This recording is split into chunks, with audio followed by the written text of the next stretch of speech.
Now we discuss the lips, how they are formed, and why they look so unnatural after collagen injections. Why is collagen neither pretty nor sexy but ugly and unnatural?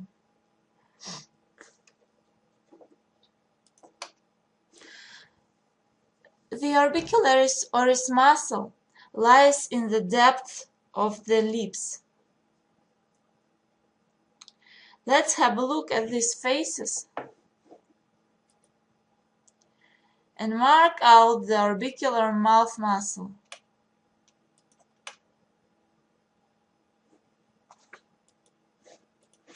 So this is the nasolabial sulcus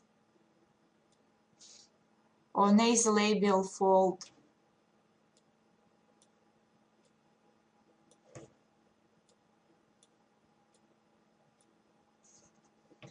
Now let's talk about the orbicularis oris muscle. It can be divided into peripheral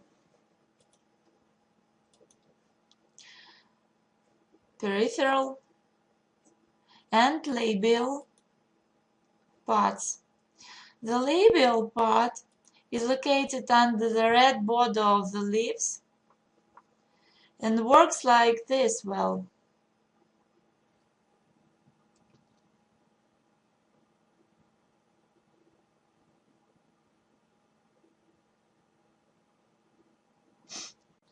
the peripheral part lies at the outside, and works when we reach out the lips into a tube. For example, in a kiss.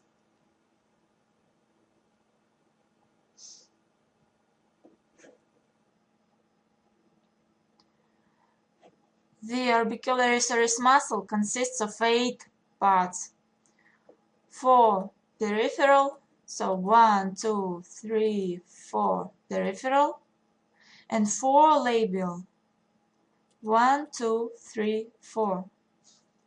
Let's start with examining the upper peripheral part. It has 2 triangular layers.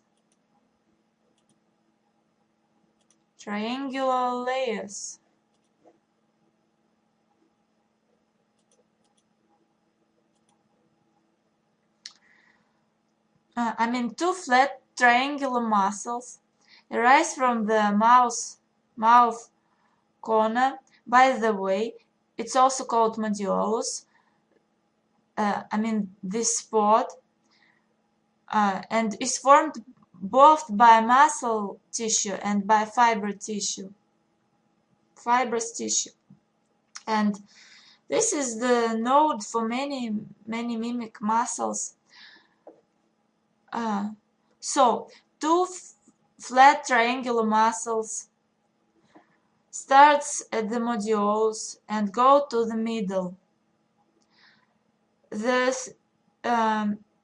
thickness is uneven because they are the thickest at the junction to the labial part of the orbicular mouth muscle and became thinner and flatter approaching to the nasolabial sulcus. So here they cross the medial plane, interlace with the counterparts, and go beyond the medial plane approximately by 5 millimeters. This is how that ridge, the philtrum, is formed. This is the philtrum, that ridge.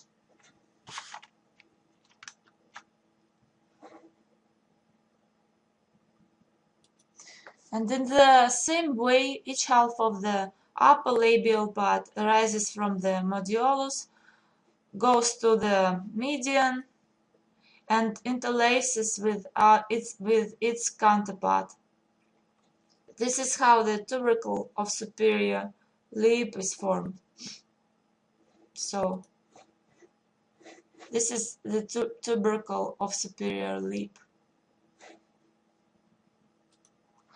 And the same happens with the lower labial and lower peripheral parts. However, each of them has its own shape.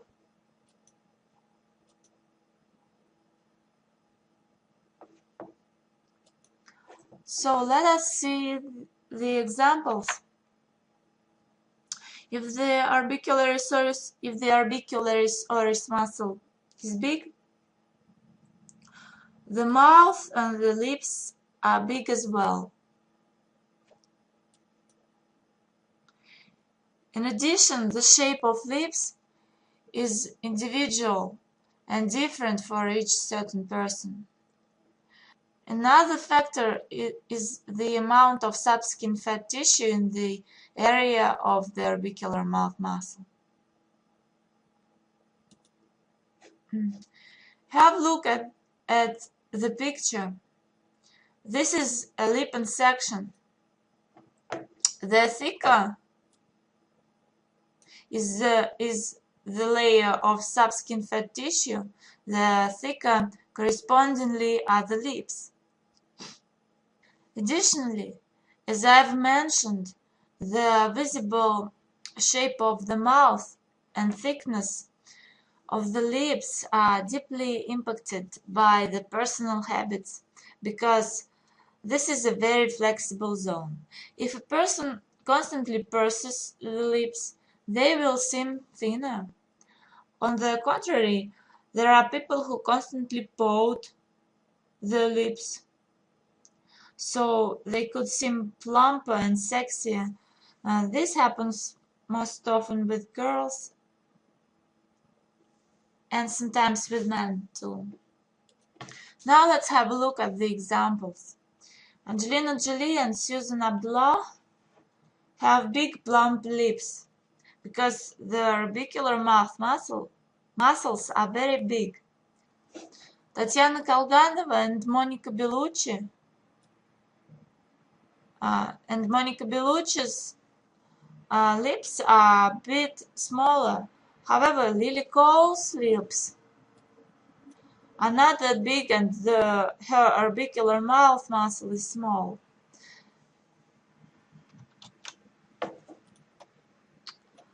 Well, the same is true about Evgeny Mironov, Adam Sandler, and Tim Roth. Of course, you should understand that a small or a big mouth is actually a relative notion. This is just the size of the mouth compared to other parts of the face and how the mouth looks at a certain face, big or small. Again, the shape of lips is very individual. For example, Liv Tyler and Uma Thurman have similar lips. And, well, I don't know why Liv Tyler's lower lip always looks so small. Probably this is just due to her habit to bite it. So, and here are more sample remarkable upper lips. And for example, on these pictures, so these photos, and also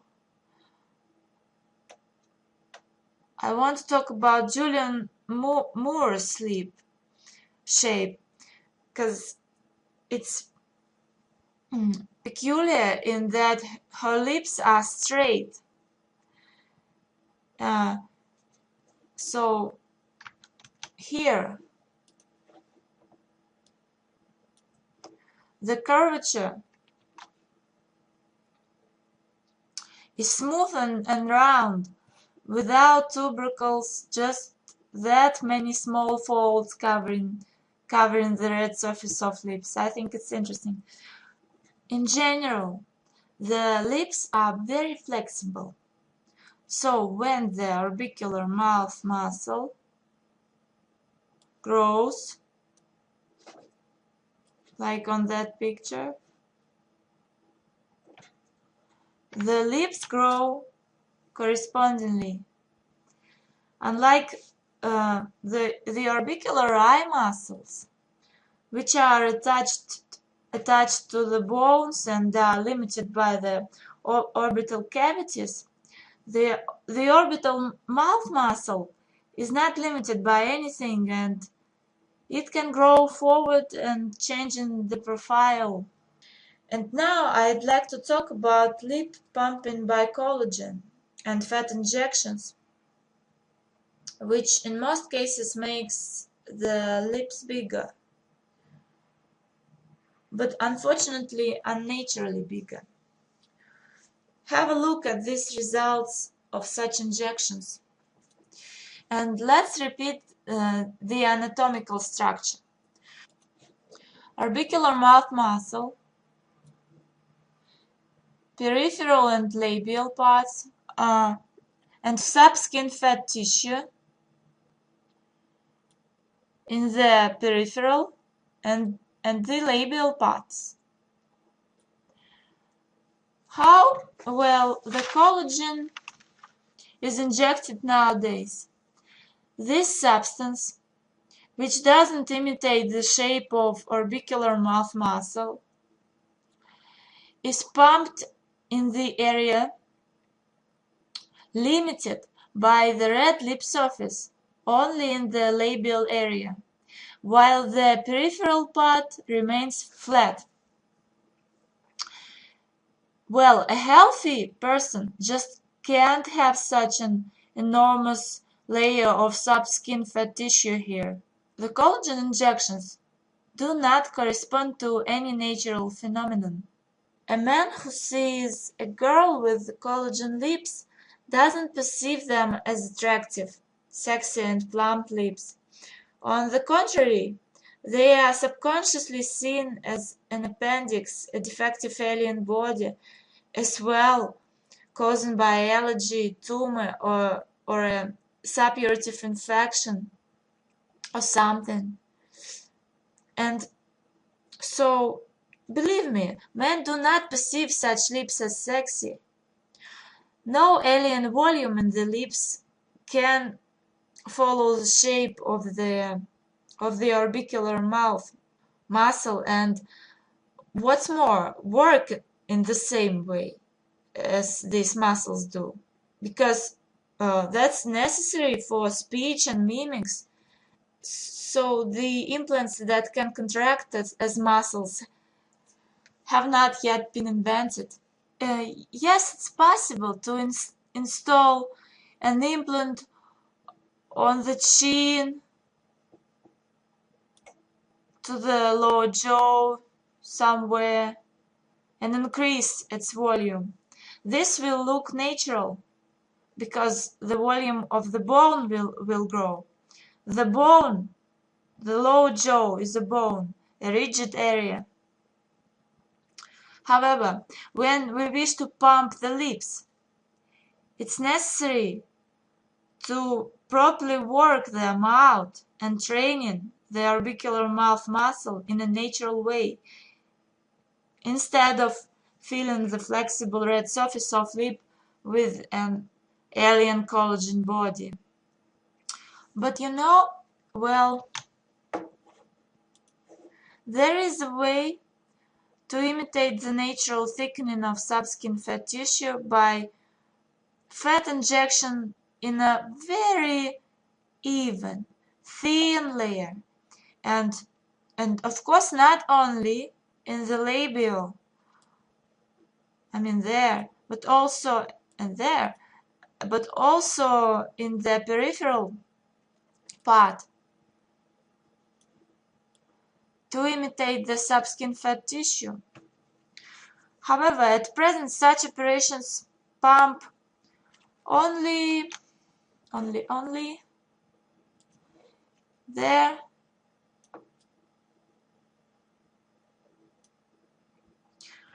the labial part, and the peripheral is left intact. And how and by what do they think that it can be beautiful? I don't know. So now let's have a look at these photos of celebrities mutilated with collagen, and this ends our talk about lips.